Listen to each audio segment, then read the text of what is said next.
Hello my YouTube family, તમે બધા કેમ છો? મજામાં હશો તો welcome to my new vlog.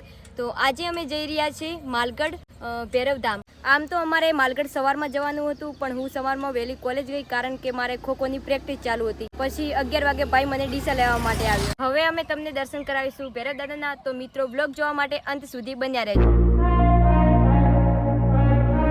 Finally મિત્રો અત્યારે અમે પહોંચી ગયા છીએ માલગઢમાં ભૈરવ ટેકરી, જ્યાં અહીંયા જન્માષ્ટમીના દિવસે ખૂબ જ મોટો પ્રોગ્રામ થાય છે. અહીંયા પહેલા છે હનુમાન દાદાનું મંદિર અને ભૈરવ દાદાનું મંદિર, અને અહીંયા જન્માષ્ટમીની તૈયારી ચાલી રહી છે. જે સરસ મજાનું મંડપ બાંધવાનું ચાલુ છે અને એક લાઇટિંગ. જે 28મો શ્રી કૃષ્ણ જન્માષ્ટમી મહોત્સવની તમને બધાને અહીંયા ભાવભર્યું આમંત્રણ છે. તો ચાલો મિત્રો, તમને હવે હું ભૈરવ દાદાના દર્શન કરાવીશું.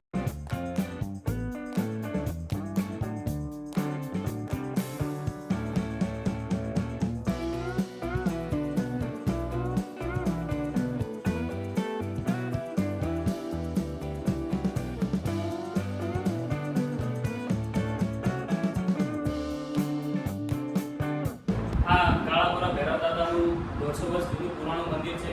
અહીંયા વર્ષમાં 2 વાર વાર્ષિક મહોત્સવ થાય છે. એક ભૈરવ દાદાનું જન્મોત્સવ અને બીજું શ્રી કૃષ્ણ ભગવાનનો જન્મોત્સવ.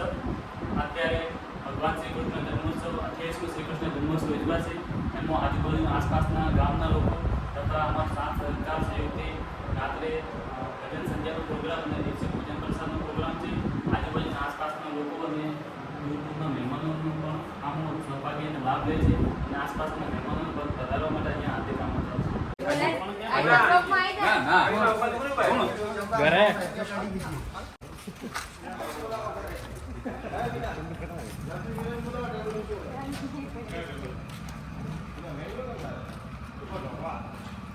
ફાઇનલી મિત્રો અત્યારે આપણે આવી ગયા છીએ કાજલબેન સાથે. ભાઈ ભણે છે તેમના ઘરે. જો આ છે તેમનું ઘર.